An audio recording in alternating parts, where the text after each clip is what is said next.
Hey team, it's Mark here, and I just want to say a quick congratulations for finishing off the challenge. Now with this, at the end of the challenge, it comes a few tips that I wanted to share with you off the back of the webinar that I did for you all at the midway point of the challenge.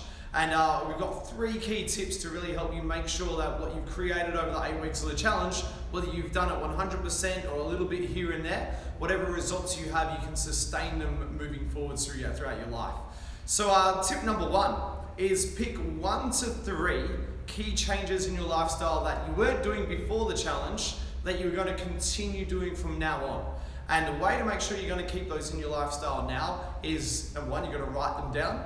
Number 2, you're going to tell your coach. And number 3, you're going to plan how you're going to implement them into your life week after week after week. So you've got these just small changes that you know you can sustain in your lifestyle that will help you maintain your results. Tip number 2 is don't stop. And I see this with athletes. I also see this within the 8-week challenge. Is everyone pushes so hard and they go hard at the last week to get those extra gains. They can see the end. It's like the sprint finish, the finish line. They do playoffs and they go, oh, you know what? I need a break. It is true. You will need a break. You will need a recovery. But recovery doesn't mean stop. Recovery means just pull back a little bit. The worst thing you can do after training super hard for a period of time is to stop and do nothing. We tell this to new people, that if you're sore, the worst thing you can do is do nothing. Make sure you move. So for yourselves, if you've done the 8-week challenge and you've done playoffs, then make sure you still train over the next couple of weeks. You just pull back a little bit and you vary the intensity. If you've been doing double classes, go back to singles, and just mix it up a little bit as well. Focus on technique for a couple of weeks and then start to bring back the intensity ready for the next challenge. Alright, tip number 3, and this follows on from what I was sharing in the webinar, is now that you've come to the end, we want to embed the changes by having a shift in your identity.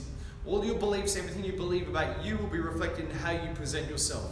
So the best way to shift your identity is either create something in your environment that you see every single day, which is a representation of what you've achieved over the last 8 weeks, or change something about yourself, how you present yourself. So ladies especially, it's not exclusively for ladies, but ladies especially, this is your excuse to go out shopping. Say Coach Mark told you to go out and get yourself something that represents the new you. It might be clothes. If your clothes aren't fitting you like they were 8 weeks ago, then go and get 1 or 2 items that now you feel comfortable in, that represent who you are now, having come through the challenge.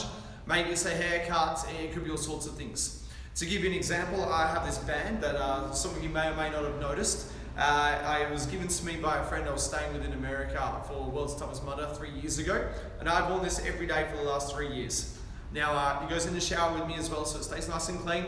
But the big thing about this band is it's a representation of my commitment of what I did when I did my first 24-hour obstacle race. And there was a certain challenge in getting there, but then crossing that finish line was the shift that really happened. And this is my little reminder. It's not something that I see every time we go, oh yeah, I remember when I was in Vegas running World's Toughest Mudder, but it's an intrinsic link to my identity as an endurance athlete within that. And I vary in and out of that, but this is just something that is very special to me.